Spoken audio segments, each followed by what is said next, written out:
سورۃ فاتحہ میں اللہ کا تعارف ہے۔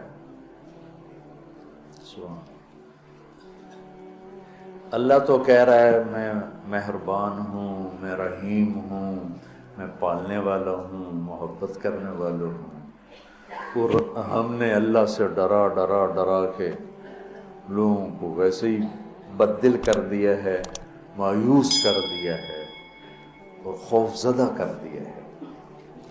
سورۃ فاتحہ کے بارے میں حضرت علی رضی اللہ تعالیٰ عنہ کا ارشاد عالی ہے، اگر میں سورہ فاتحہ کی تفسیر لکھاؤں تو 70 اونٹوں پہ لادی جائے گی۔ 70 اونٹوں پہ یعنی ہر آیت کے لیے 10 اونٹ۔ 70 سے مراد 70 نہیں ہوتا، بے شمار، عربی میں بے شمار اونٹ۔ اور بطور ثبوت ایک واقعہ کہ ایک دفعہ تشریف فرما ہوئے اور فرمانے لگے آؤ میں تمہیں بسم اللہ کی تشریح کرو، بسم اللہ الرحمن الرحیم۔ اور عربی وہ زبان ہے جس کے حروف کے بھی مطالب اور معنی ہوتے، واو کے مطلب ہیں، با کے مطلب ہیں، تا کا مطلب۔ تو بسم اللہ کی با پہ عشاء کی نماز کے بعد درس شروع کیا، فجر کی اذان ہو گئی، با کا کبھی سفر طے نہیں ہوا تھا۔ تو میں کیا کروں گا جب میں کیا کر سکتا ہوں، ادنا سا طالب العلم۔ لیکن اس میں ایک چیز تو میرے اللہ کا تعارف ہے۔ اللہ ہمیں مہربان کر کے رب، اللہ یہ بھی تو کہہ سکتا تھا الحمدللہ جبار السماوات والارض، الحمدللہ قہار السماوات والارض۔ سب تعریفیں اللہ کی جو سارے جہان پر جبار ہے، قہار ہے، غالب ہے، بادشاہ ہے، رب۔ اسماء حسنہ جو آئے ہوئے نا 99، 33 نام اس رب کے، اس لیے رب کا نام اسماء حسنہ میں نہیں ہے، رب آپ دیکھیں نہیں، لیکن المنتقم کو چھوڑ کر، المنتقم کو چھوڑ کر باقی ہر میرے رب کی صفت میں رب کا مطلب پایا جا رہا، اس لیے اس کو اللہ نے اس میں، میرے نبی نے اس میں ذکر ہی نہیں کیا ہے کہ اتنا ہیوی ویٹ لفظ ہے۔ اس کو اللہ تعالیٰ نے اپنے تعارف کے لیے پسند کیا کہ مجھ سے ڈرو نہیں، میں تو تم سے پیار کرتا ہوں۔ وہ پیار جو ماں اپنے بچے سے کرتی ہے وہ تو بہت تھوڑا ہے، میرے پیار کی کوئی انتہا ہی کوئی نہیں ہے۔ ماں کا پیار تو مختصر سا ہوتا ہے، اور میرا تم سے پیار لامحدود ہے۔ پہلا تعارف یہ ہے کہ وہ بہت مہربان، پالنے والے کے ساتھ ہے کہ حاکم ہے، بادشاہ ہے، رب بادشاہ کو کہتے ہیں۔ انہ ربی احسن مثوائی، یوسف علیہ السلام، انہوں نے عزیز مصر کو کہا انہ ربی، وہ میرا بادشاہ ہے، اور اس نے مجھے یہاں بہت اچھا رکھا ہے، میں خیانت نہیں کر سکتا۔ بادشاہ، مہربان، رحیم، پالنے والا۔ اور قرآن کو ختم کیا کل اعوذ برب الناس، رب سے شروع کر کے رب پہ جا کے ختم کیا۔ آخر میں پھر یقین دلایا کہ میں تم سے بہت پیار کرتا ہوں، جو کچھ کہوں گا تمہاری محبت میں کہوں گا۔ اب گھروں میں نہیں دیکھتے، ماں کہتی بیٹا ناشتہ کرو، چھوٹے بچے میں نے نہیں کرنا، وہ بٹھا کے اس کے منہ میں زبردستی ڈال رہی ہوتی، وہ کہتے ہیں کیا مصیبت ہے میرے لیے، وہ اس کو کھلا رہی۔ تو میرا رب جب ماؤں سے زیادہ پیار کرنے والا ہے تو وہ کہہ رہا میں اس میں جو کچھ کہوں گا نا وہ تمہاری محبت اور شفقت میں کہوں گا، اور جس چیز سے روکوں گا نا تمہاری محبت اور شفقت میں روکوں گا۔ جیسے بچے رو رو کے ہلکان ہو جاتے ہیں، مشورہ کیا، کوئی میری ضد تھی، میری وہ پوری نہیں ہو رہی تھی، میں رو رو رو رو میری 5-6 سالوں میں برا حال ہو گیا، کوئی بھی نہیں میری اخیر میں کیا، دیکھو تم نے مجھے کیا بات جلے، میں کہ ہن میں رو رو کے تھک گیا، ہن تو میری گل منو۔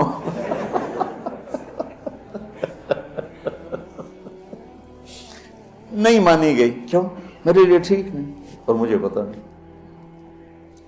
تو اس مقدس کتاب میں جب اللہ کہتا ہے یہ نہیں کرنا تو اس میں ہلاکت ہے، یہ کرنا ہے تو اس میں ہمارا نفع ہے۔ تو تعارف میں اللہ نے اپنے ربوبیت، اپنے رحم کو، اپنی مہربانی کو اس خوبصورت انداز میں ذکر کیا کہ دل کھنچتا ہے، اور اتنے حسین انداز میں پیش کیا اپنا تعارف۔ جیسے یہ کئی ساتھی کہتے ہیں جب آپ ہمیں کوئی واقعہ سناتے ہیں تو ہمیں لگتا ہے جیسے وہ ہمارے سامنے ہو رہا ہے۔ وہ میں نے ایک دفعہ یہاں چنگیز خان کی تاریخ بتائی تو مولانا عدنان صاحب کے آئے ہوئے تھے چچا زاد، تو وہ بڑے جولی سے ہیں۔ وہ بعد میں کہنے لگے جب مولانا صاحب چنگیز خان کو بیان کر رہے تھے تو میں ڈر گیا، مجھے لگا جی میں پیچھوں بیٹھا چنگیز خان۔ تو میرا رب بھی جب کوئی بیان کرتا نا تو لگتا ہے سامنے آ گیا، سامنے آ گیا۔ تو اللہ نے اپنا اس خوبصورت انداز میں تعارف کرایا کہ لگا جیسے اللہ سامنے آ گیا ہے تو وہ کہتا ہے میں تیری ہی بندگی کرتا، جیسے وہ سامنے آ گیا۔ ایا کا ایا ہو نہیں، ہم اس کی بندگی کرتے ہیں جس کی یہ تعریف ہے، ایا کا۔ تو نے اس طرح مجھے اپنا آپ پہچان کروایا ہے کہ مجھے لگتا ہے تو میرے سامنے ہے۔ کبھی اے حقیقت منتظر نظرا لباس مجاز میں، کہ ہزاروں سجدے تڑپ رہے ہیں میری جبین نیاز میں۔ آئے آئے۔ تو مالک یوم الدین تک یوں لگتا ہے جیسے اللہ سامنے آ گیا، کہتا ہے جب تیرے جیسا شہنشاہ ہو تو میں کسی اور کی بندگی کیسے کر سکتا ہوں؟ جب تیرے جیسا شہنشاہ ہو تو میں تیرے سوا مدد کے لیے اور کس کو پکار سکتا ہوں؟ مدد صرف اللہ سے مانگی جاتی اور کسی سے نہیں۔ ایک آپس میں ایک دوسرے کی مدد کرنا، مدد مانگنا، لیکن ایک ہی ذات ہے جس کے سامنے جھولی پھیلائی جاتی ہے، وہ اللہ ہے۔ ایک ہی ذات ہے جس کو پکارا جاتا ہے، اللہ ہے۔ ایاک نستعین، تیری تجھ سے مانگوں گا اور کس سے مانگوں گا؟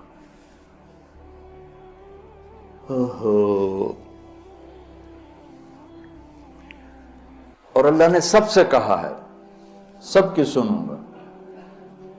ہمارے جی حالت ہے نا، وہ جی ساڑی سندا نہیں توڑی موڑدا نہیں۔ ارے بھائی بے نیاز ہے اور مہربان ہے، جس کی چاہے موڑ دے، اس میں کیا؟ تم مانگنے والے بنو، وہ دینے والا ہے، لیکن پکارو اسی کو۔ وَإِذَا سَأَلْتَ فَاسْأَلِ اللَّهَ وَإِذَا اسْتَعَنْتَ فَاسْتَعِنْ بِاللَّهِ۔ جب مانگنا ہو اللہ سے مانگ، اور جب مدد کے لیے پکارنا ہو تو صرف اللہ کو پکار، اللہ کے سوا کوئی مدد کرنے کے قابل نہیں۔ ایاک نعبد و ایاک نستعین۔ مجھے یاد آ گیا، پڑھا تھا کہیں کہ ساری آسمانی کتابوں کا خلاصہ ہے قرآن، اور قرآن کا خلاصہ ہے سورۃ بقرہ، اور سورہ بقرہ کا خلاصہ ہے سورہ فاتحہ، اور سورہ فاتحہ کا خلاصہ ہے ایاک نعبد و ایاک نستعین، ایاک نعبد و ایاک نستعین۔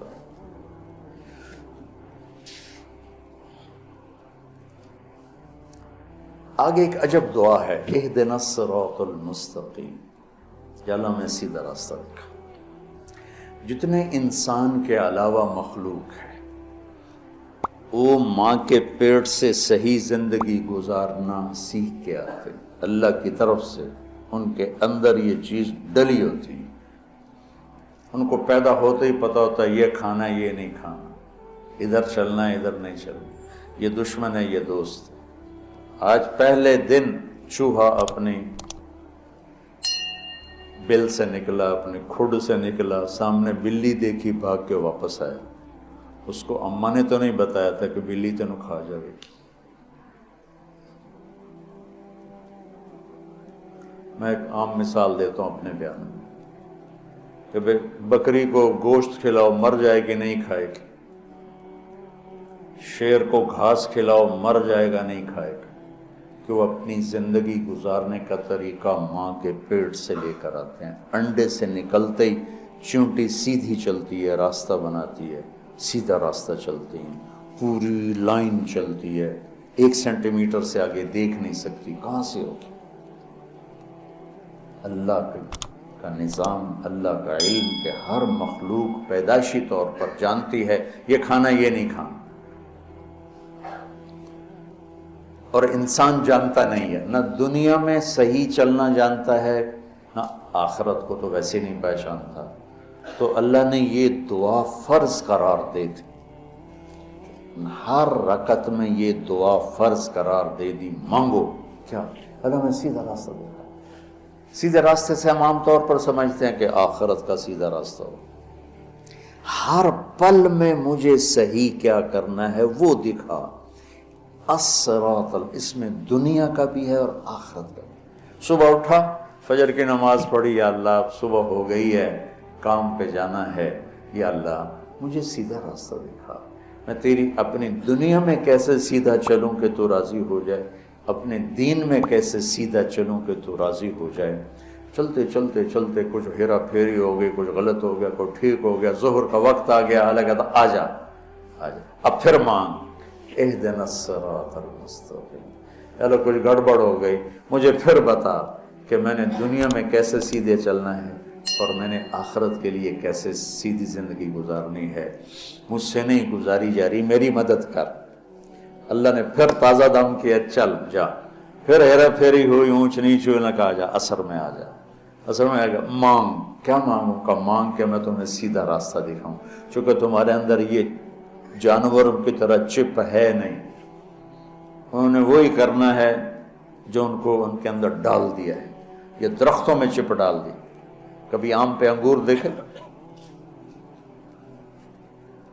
انگور پہ کریلا دیکھا تو؟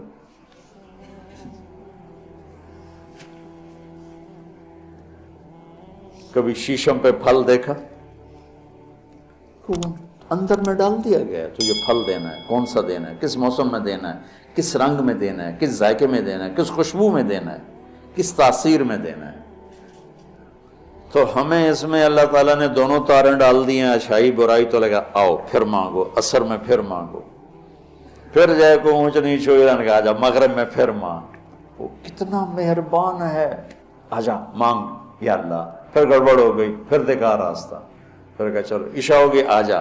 اب حالانکہ اب تو نے سو جانا ہے، لیکن سو رات میں کتنی برائیاں ہوتی ہیں، سب سے زیادہ برائیاں تو رات کو ہوتی ہیں، تو آجا پھر مانگ کہ میں تیری رات صحیح گزروا دوں، تیرا ہر پل صحیح گزروا دوں، اور پھر آخرت کا راستہ بھی تجھے صحیح دکھا دوں۔ یہ اہدنا الصراط المستقیم، ہر پل میں سیدھے راستے کو مانگنا ہے، ہر پل میں سیدھے راستے کو مانگنا ہے، اور صراط چوڑے راستے کو کہتے، مستقیم سیدھے راستے کو کہتے۔ یہ ہمارا موٹر وے بن گیا ہے ہمارے گھر تک، تو اب ہم نے وہ پینسرے جاؤ، گوجرے جاؤ، ٹوبے جاؤ، رجانے جاؤ، پیر محل جاؤ، سندیلیاں لے جاؤ، عبدالحکیم جاؤ، دھکے کھاندے کھاندے گھر جاؤ، وہ چھوڑ کے ہم 1.5 گھنٹے میں یہاں سے، پہلے 3.5 گھنٹے لگتے تھے، ہم 1.25 گھنٹے 1.5 گھنٹے میں گھر پہنچ جاتے ہیں۔ یہ صراط اور غیر صراط کا فرق ہے کہ آدمی جب راستے کا چناؤ کرتا ہے تو کہتا ہے میں راستہ سیدھا، راستہ کھلا بھی ہو چوڑا بھی ہو، کھلا بھی ہو چوڑا بھی ہو، تو اللہ کہتا ہے میں قربان جاؤں، اور اللہ ہمیں کیا ہے، او میرا بندہ اے مانگ، میں تینوں موٹر وے تے چڑھاواں،